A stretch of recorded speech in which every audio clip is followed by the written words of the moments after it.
I had always planned on doing a shout out video when and if I hit 2,500 subscribers. I assumed that when if ever that took place, it wouldn't be for at least a few more months.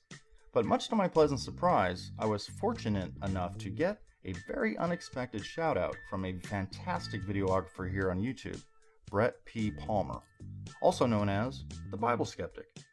Because of Brett's shout out, what I thought might take a few months suddenly became a few days. And because of that, Brett, you have my deepest gratitude. I've been a long-time subscriber to your channel and I do appreciate your support. So, thank you, sir, very much. I also want to say thank you to everyone, new and old, to my channel, especially those who just subscribed due to Brett's shout out. So to each and every one of you, a heartfelt thank you as well. I do have more videos in the works, so please keep an eye out for some fresh output soon. In the interim, if you are indeed new to my channel and want to know more about it, why I started it, and what to expect from it, please check out this video. It is actually an introduction to a series already on my channel, but it does describe my channel pretty much in a nutshell. Here's a short clip of the video, and there will be a link to the entire video in the description box below. You have not derived your understanding of the natural universe in which we all dwell by filtering it through the stained glass of faith, superstition, selective ignorance, and wishful thinking. You have chosen to break through the glass and leave the walled confines of long-held beliefs and imbued questionable truths, and to gaze upon all of nature and its many mysteries, to examine humanity's accomplishments and strengths, its weaknesses and atrocities, its philosophies, ideologies, and politics, not through a tainted lens of religious belief, but directly through the unhindered eye of critical thinking, observation, logic, rational inquiry, and open skepticism.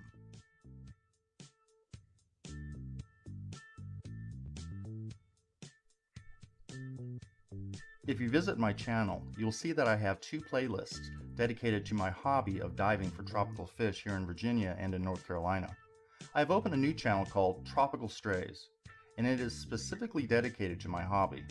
So over the course of the next couple weeks, I am going to take these playlists and videos off of this channel and move them to my Tropical Strays channel.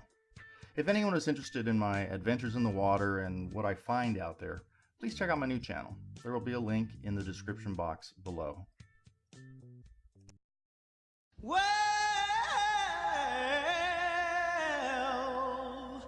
you know you make me wanna kick my heels up and throw my hand up and throw my head back and come on now, don't forget to say you will.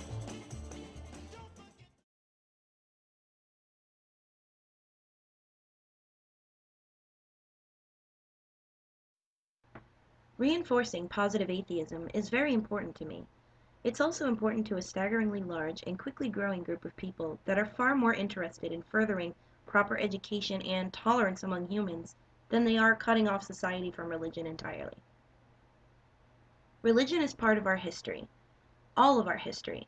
It's still an engaging topic and has a firm and rightful place in history, philosophy, and even theology. The study of religions will never be obsolete, as it's such an interesting phenomenon.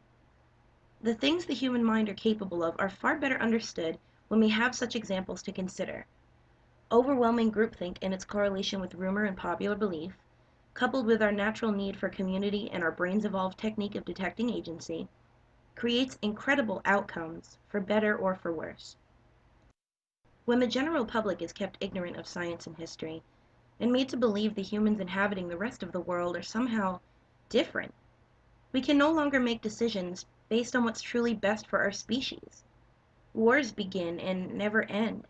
False senses of entitlement and the submission to power claiming to come from on high are important and powerful control mechanisms for any person or group of people seeking to claim control over a larger group of the subservient masses.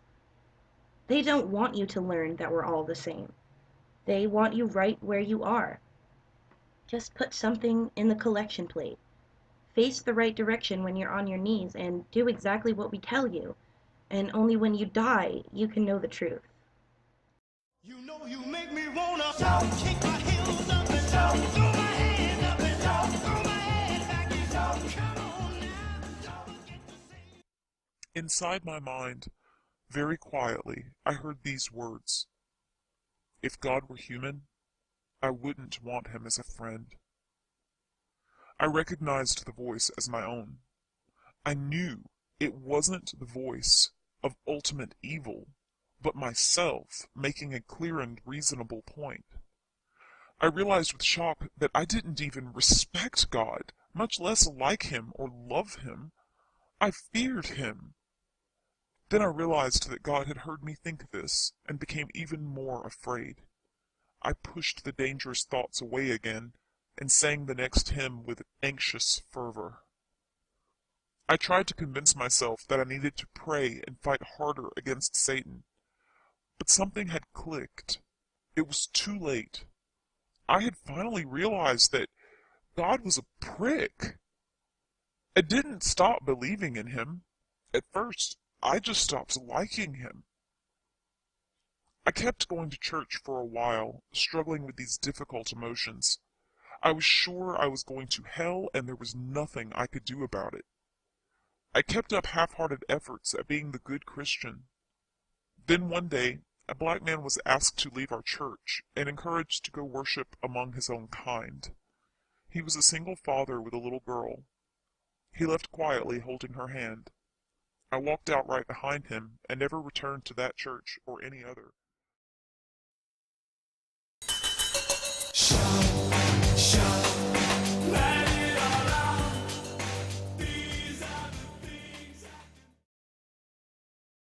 Apologists for supernaturalism often ask 4 gotcha questions about the origins of the universe, fine-tuning, laws, and values. In this video, I briefly touch upon naturalistic answers to these questions that are, in my opinion, superior to the supernatural answers offered by the Inquisitors.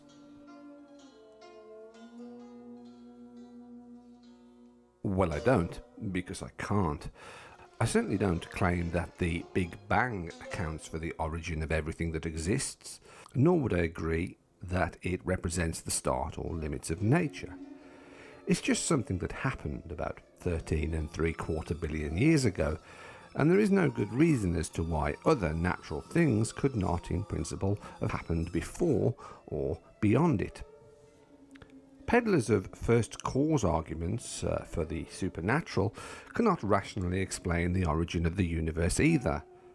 That they loudly claim to be able to, whilst quietly sweeping the baselessness of their accounts under the carpet, or to make us suspicious of their reasoning and motives.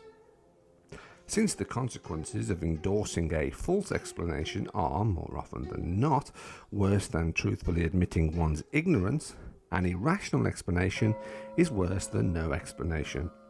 Therefore, my naturalist answer to this question is superior to their supernaturalist answer.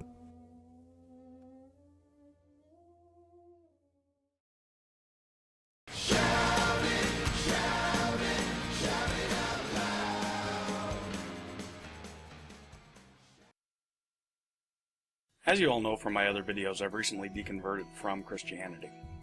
The question of whether I'm an anti-theist or an atheist still has yet to be determined, and I understand the arguments concerning positive claims surrounding this issue, and although I have no proof that God does exist, I will admit that I personally believe that the God I followed for 25 years does not exist in any physical or spiritual form. Admittedly, this definition does state that I'm an anti-theist, but I cannot prove my claim, so I guess I'm an atheist by default, but an anti-theist by mindset. Having never believed in any other gods, going that one god further meant that the spiritual world I so adamantly claimed existed was now a barren wasteland in my psyche, a wasteland that I fully intended to refill with the beauty and wonder of the universe surrounding me. I've always found science to be rife with imagination, hope, and that science is the tool for understanding our world, our existence, and our future. To deny science is to deny knowledge, in my opinion, and knowledge is how we got where we are, and how we will get beyond where we are. The continued existence of the human species is contingent upon our willingness to seek beyond our own needs and reach for the stars so that our species may one day look back at us and thank us for propelling them onward into a brighter future. May we be the shoulders upon which future generations stand. And as hopeful as that idea is, and as hopeful as I am that the future is bright and clear and promising, I'm stuck in a crisis of existence.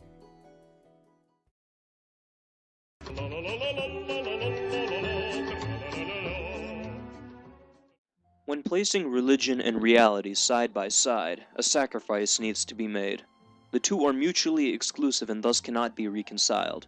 The emergence of 4 possible manners of response to this quagmire results, and the choice of response to these 4 options determines one's categorization in what I call a sanity spectrum of one's theological worldview. Option 1 is to entirely omit the Bible in favor of reality. This is an irreligious move and would thus fall to the very right of the spectrum, which represents the sanest possible worldview. Option 2 is to entirely omit reality in favor of the Bible. Being the diametric opposite of option 1, this theological worldview is, by extension, the least sane out of the 4 possible responses, and thus falls to the far left of the spectrum. This is a Dark Age worldview, and though quite rare in the West nowadays, it has left its bloodstained mark upon history. Option 3 is to try reconciling reality to try to fit Scripture, which is interpreted literally. This worldview falls to the immediate right of the Dark Age worldview, and I have labeled it accordingly. This is the literalist worldview.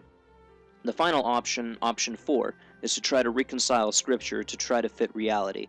It falls to the immediate left of the irreligious worldview and is assigned the label of moderatism. It is this 4th worldview that I always find difficult to address, because it does not, in a strict sense, correspond with any mainstream worldview. For more insight on the matter, please refer to my video, Moderately Insane. Hi, the Mudbrooker here. You know you make me wanna shout, kick my heels up and shout, throw my hands up and shout, throw my head back and shout. Come on. The fatal flaw with counter-apologetics is that it relies on the intellectual honesty of the apologist you're responding to. If you rounded up every apologist that ever existed, it would be near miraculous if you could scrape up a microgram of intellectual honesty amongst a lot of them.